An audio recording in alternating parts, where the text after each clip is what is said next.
ಪ್ರಜಾಧ್ವನಿ ಇದು ಪ್ರಜೆಗಳ ನಂಬಿಕೆಯ ಧ್ವನಿ.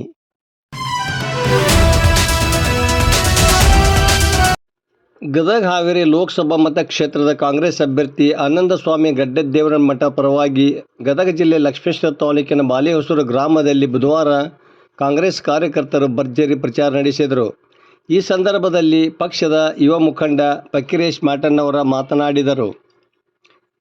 ಪ್ರಚಾರ ಕಾರ್ಯಕ್ರಮದಲ್ಲಿ ಯಲ್ಲಪ್ಪ ಸುರುಣಗಿ, ಬಸವರೆಡ್ಡಿ ಹನುಮರೆಡ್ಡಿ, ಮಾರುತಿ ಕೊಳಲ, ಮಾರ್ತಾಂಡಪ್ಪ ಪೆದ್ದರ, ಸಿದ್ದಲಿಂಗಯ್ಯ ಪಶುಪತಿಮಠ, ಜುಂಜಪ್ಪ ಮುದಿಯಮ್ಮನವರ, ಮಂಜಯ್ಯ ಸೀತಮ್ಮನವರ, ಬಸಣ್ಣ ಗೋಳಣ್ಣವರ, ಫಕೀರಯ್ಯ ಹಿರೇಮಠ, ಕರಿಯಪ್ಪ ಸಾಂದ್ಲಿ, ಪರಸಣ್ಣ ವಂಟಿ, ಹಜರೇಸಾಬ್ ಮಾಚೇನಹಳ್ಳಿ, ಹನುಮಂತಪ್ಪ ಸವಣೂರ, ಗುಡದಯ್ಯ ದೇವರಮನಿ, ಜಯಕ್ಕ ಕಳ್ಳಿ ಸೇರಿದಂತೆ ಮತ್ತಿತರರು ಇದ್ದರು.